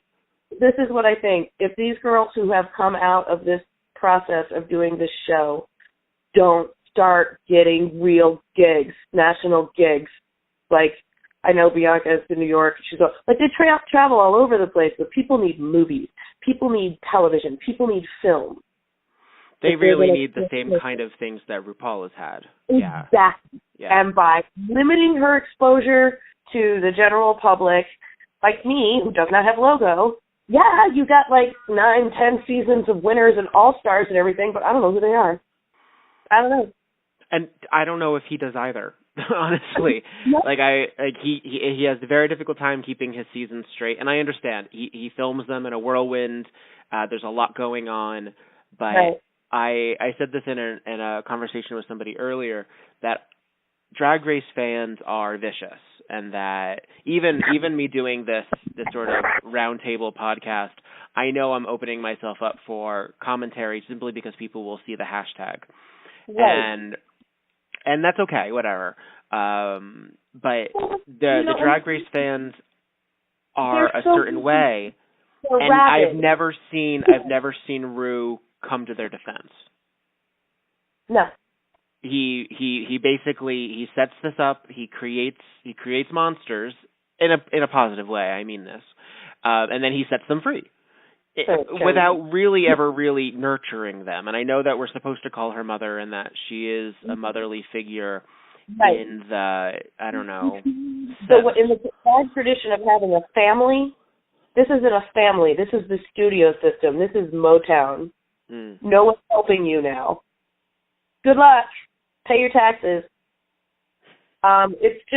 It's overwhelming, I think, for anybody. This is one of the reasons why I don't like reality show, like fame shows. Yeah.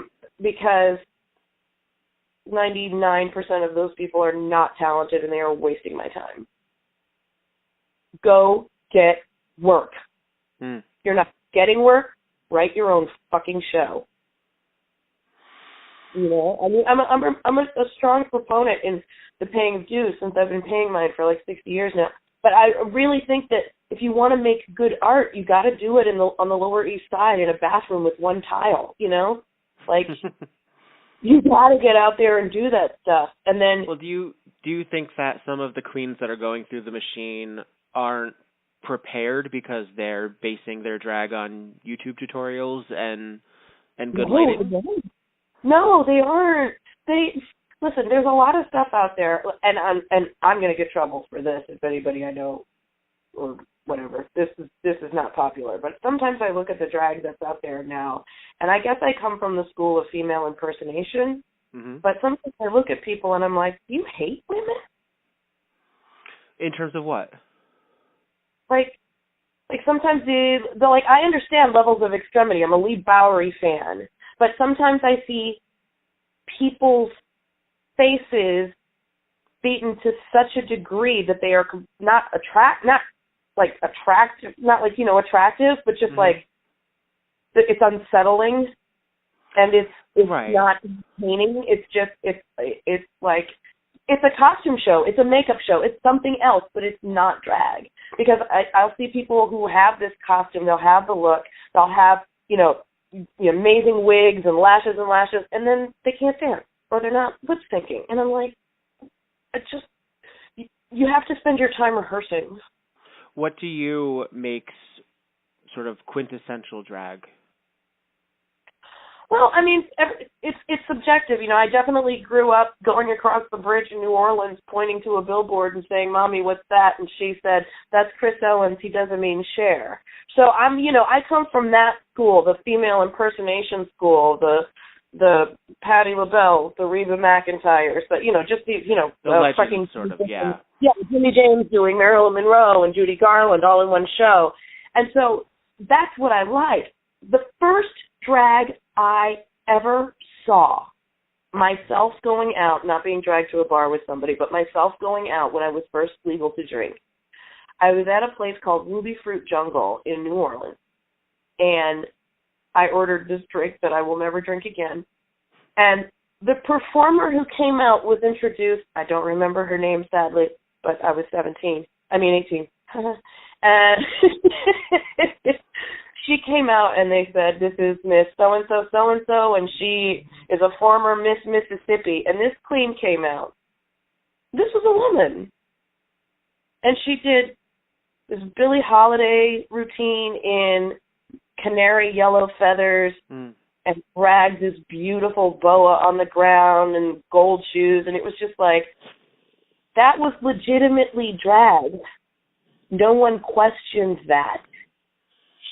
Well, then, okay, so where do you fall in terms of someone who is a cisgender woman who is putting on the same amount of makeup, if not a different kind, putting on similar gowns, padding perhaps, or maybe not? I did it.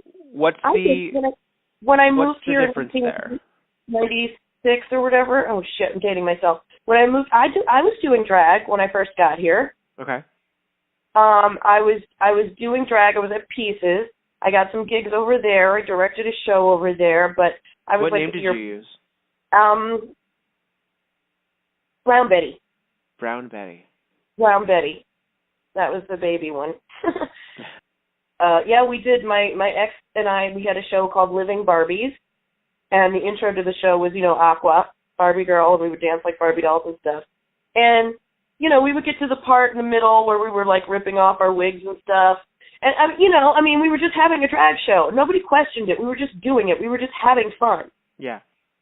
The minute you start looking for, you got to validate me. I have this word and you got to use it.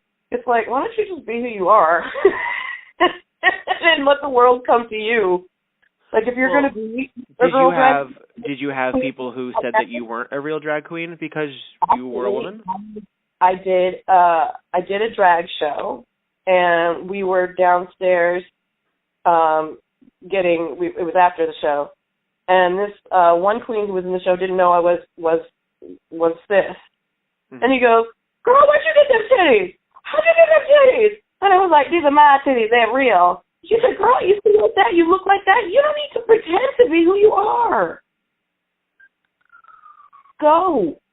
They kicked me out of the nest at that bar. They said, go get a band. Go find a recording. Go do the thing. Go do it for real. You're too good to be wasting your life at karaoke here. Go do the thing. And, so my experience doing drag and, was that it was a celebration of all the things that the queer community is about artistically and family. It's family, Yeah. So the overwhelming popularization of this now branded RuPaul is drag. If you haven't been kissed on the nuts by RuPaul, you are not a drag queen. This branding, this blah blah blah, this whole what do you call it, status and deification, really. I'm just like, this is just like what happens when people in any industry get famous. They get famous and then they hate it. That's true. That does happen. We do love a success story, and then we do love to tear people down. Exactly. I think we are. Every once in a while, I'll see somebody post something, and then either about Rue or about anybody else, and then I'll see somebody immediately respond with everybody knows that. If you don't know that, or if you haven't been commenting about that, then you've not been paying attention. And the thing is, though, things come to people at different times. Exactly. And we are at a point of more social media and more news outlets, and there's so many little bubbles of them, and now that there are bubbles with bubbles, I just want to. And you have to let people feel comfortable saying, "I now know something," rather than you should have known that already. You have to feel comfortable if somebody gets it wrong before they know.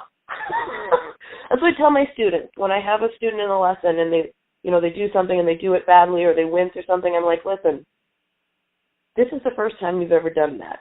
The odds of you doing it right are very, very low. You did not fail. I just have to teach you. I will tell you when you fail. Right now, you are learning. Different. Yeah.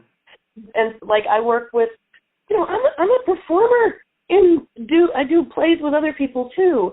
And I was on the road with a woman who works with me on the Rosa Parks show, and I was looking at pictures on Instagram, and a picture of Max Pleasure came up, and I was like, oh my God, would you look at this? And she was like, is this a boy person or a girl person? And I said, this is a queer person, gender nonconforming and trans. And she was like, I need you to break all that down. Now, this is a person who is in dance classes and works in plays and on television shows. Mm-hmm. And she is in contact with gay people. But she does not have that much contact with gay people to know about the inter-trans community. Mm-hmm. So the society at large doesn't understand any of this. And I'm not angry with them. I just want them to join us on the fringes. Because there's going to be people in that population who are trans, and this is going to be good news. Well, that's the thing I think that really bothers people about RuPaul and the article is that Ru does come from that. That if Ru wants to dabble in Paris is Burning quotes and reference the ball culture that he wasn't really a part of, and also sort of help carry on that torch.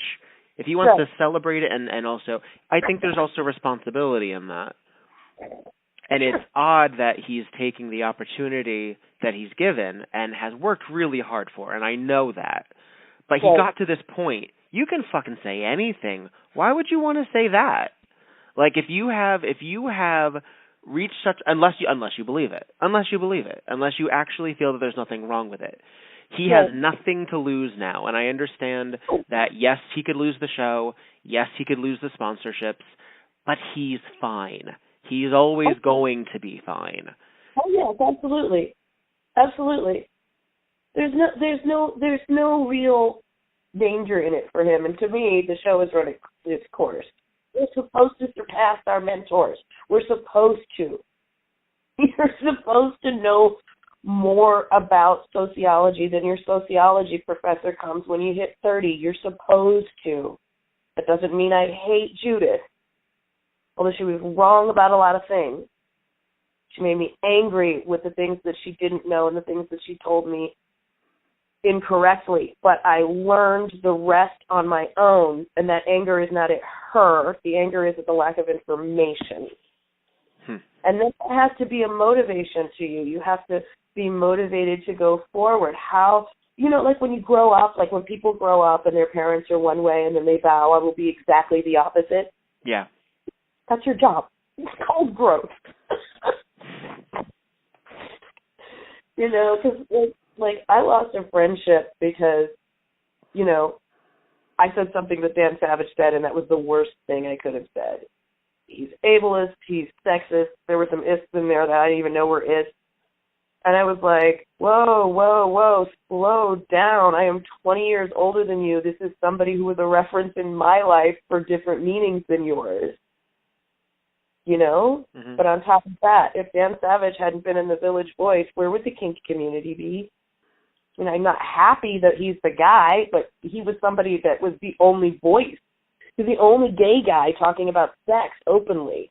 Why was the Torum thing and the gig giving and getting? He came up with all this stuff with his listeners and over a long period of time, and I think he has a lot to teach us, and I think he also wants to learn, but people just want to drag him. Yeah. Whereas RuPaul is just like, I don't fucking care, actually. Yeah, I mean, we'll see. We'll see how, because obviously this is probably the most press on the topic that he's gotten. Obviously, he's mentioned it before. I spoke to Crimson Kitty, and they explained to me that that they've been following this for a long time, since a tweet that was provided a couple of years ago about we don't need women on Drag Race. They have Miss Universe. Yeah, and that happened and came and went. I get it. Like, I get what he was saying there, but that was just, like, completely sexist. On the other hand... It's also extraordinarily dismissive. It's, like, extraordinarily dismissive, because we all know that Miss Universe has a very specific person, body type, background that they want. There's something going on Miss Universe. So it was an extraordinarily tone-deaf classist thing to say. Oh, yeah, definitely. But the way I kind of look at drag, at least I did when I was younger, is that it's more like a geisha performing femininity can take a whole lot of different forms. But women aren't really like that. There aren't women who are like that.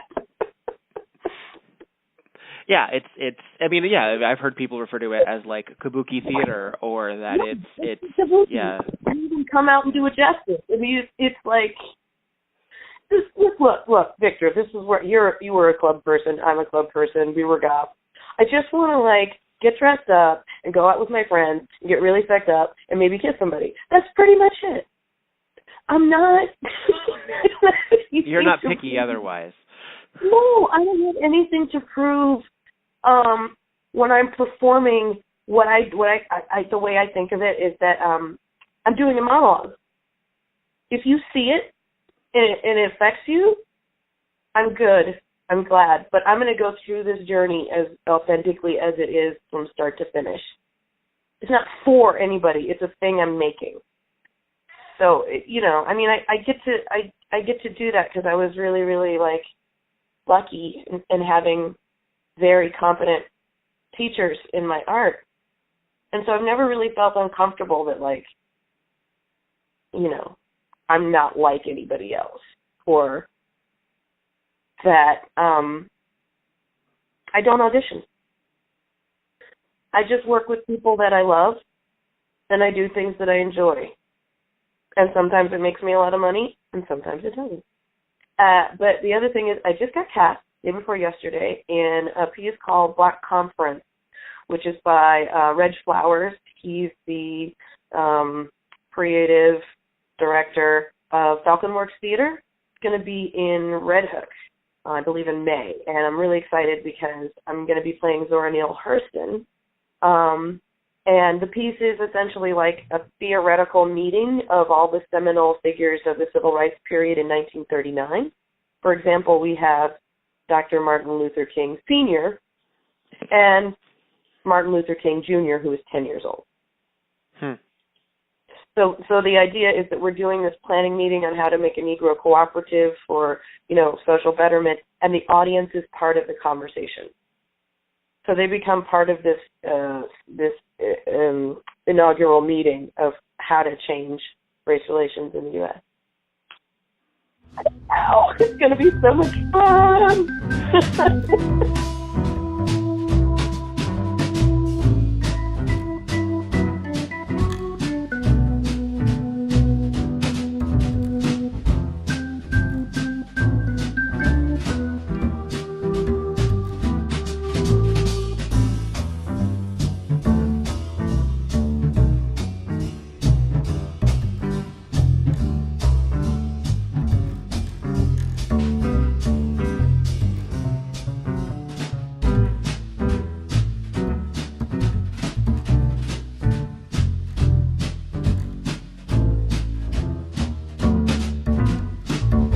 This call is being recorded. If you do not wish to be recorded, please disconnect at this time. Hi, everyone. This is a special edition episode of the webcast with Victor Devon. I'm not your host. I'm a guest, but I'm taking over, I guess.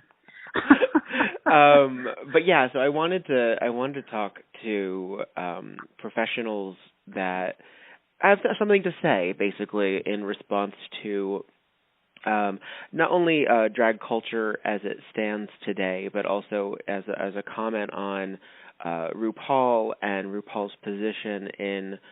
I know you are not a drag queen, but you and I both are drag adjacent, and I know that you also do drag in your performance art. So I'm curious, especially about how you put that all together, just as you are. So. Those listening, I'm speaking with the illustrious Faux Pas LaFay, who is a fabulous performing artist that I've met. Oh God, I think we're coming on 4 or 5 years at this point. I think so. Yeah. So Faux Pas LaFay, tell me and those listening what you as an artist, what that really is for you. Okay, I'm just going to assume maybe a listener doesn't know anything about me. Sure. So real briefly, specifically now, I'm a transgender woman, performance artist who works mainly in the nightlife, cabaret, circus, burlesque realm, which blends a lot in New York City especially. But my particular relationship to drag, well, I've never claimed the word drag queen or anything. Prior to transitioning, my looks probably were more drag more often, I would say, in characters when I was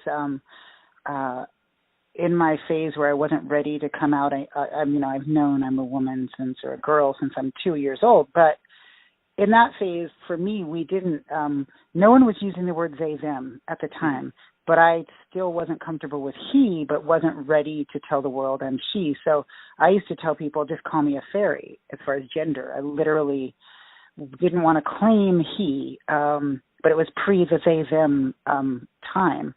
And during that time, I got comments a lot about, wow, the way you dress, not even on stage, and the way you present yourself is so interesting. And I never used the term drag queen because I never really felt I completely,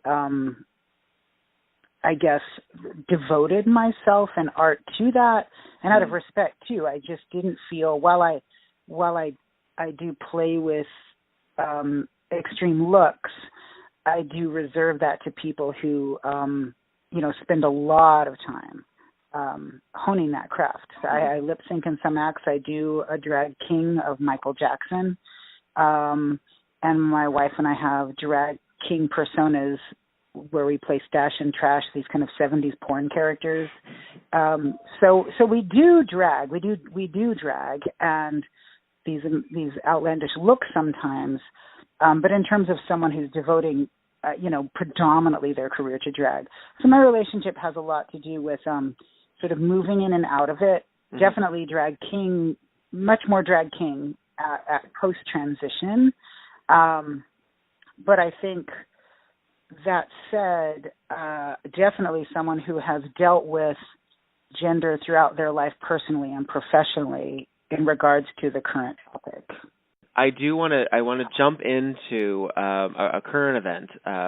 Someone in a very high esteem, or at least a very high position of power, who is queer, a gay man, RuPaul, who has a platform and a show that's sort of its own iconography. Recently had an interview that was made into an article that discussed his show, which is RuPaul's Drag Race. And I'm curious, as who you are, what is your relationship to something like RuPaul's Drag Race in general, even before the article? Right. And so, in addition to the recent interview, or the one in 2016, or the one in 2014, well, my relationship, to be honest, I don't regularly watch the show. We don't have TV. We don't subscribe to TV at our home, so we stream things of interest after the fact. We did watch the entire season last year because we personally know Sasha. Mm-hmm. So we would stream it a couple days after each episode and not look online to see what happened. And I've watched earlier episodes when I lived with a roommate with TV. But actually, I have this interesting, because I'm a child of the 80s. So I remember when RuPaul was just this up and coming and then early 90s fabulous drag queen. Mm-hmm. And I remember oh, there she is in the B-52s video, mm-hmm. So these other sort of random, not a big star, but I recognized her whenever she had a spot in a movie or something kind of thing. And so it's interesting to sort of see this trajectory of this person. And I just to preface for the audience, I have some strong feelings about the recent issues and some of the past interviews. That said, I'm not here to tear down RuPaul on every level. I think people are much more complex than that. Rarely do I think someone is an all or nothing. Mm-hmm. I feel a lot of respect in terms of what this artist has accomplished. I cannot fathom what it's like to grow up a gay person of color, and I think they've overcome a ton. And so there's a lot of things that I think are amazing about this person's life. That said, we all then sometimes need to be confronted, to me, not in an antagonistic way, but in a respectful way. And that becomes harder when you do have more power and privilege. I do think it becomes more difficult to be approached like that. And this past incident, in terms of the comments made about the exclusivity of the art of drag, and then the next day about comparing a trans woman who had started physical transition, whether it be hormonal or any kind of surgery, to having advantages of an athlete. Mm-hmm. It was shocking because it not just is it sort of, an unevolved stance on an aesthetic, it adds to fuel to the heteronormative argument that there's just something wrong with trans people, and it shouldn't be accepted or allowed in. So on both levels, it's disturbing. It really is. Well, do you feel that it trickles into the mindset of the local nightlife culture? Do you feel that it has some sort of connection to that? I mean, to be upfront, I don't compete in drag competitions or certain aspects, so I can't really comment there.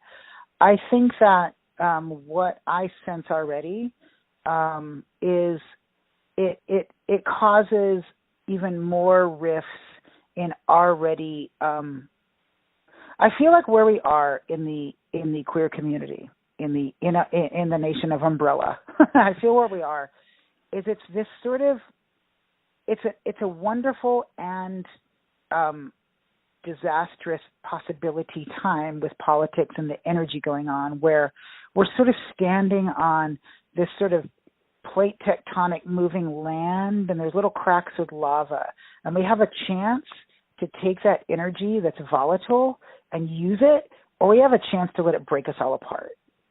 And what I feel like this does is it helps break us apart. It helps divide us, which is scary. It's quite scary, because I think some people are going to rally. I don't like extremism.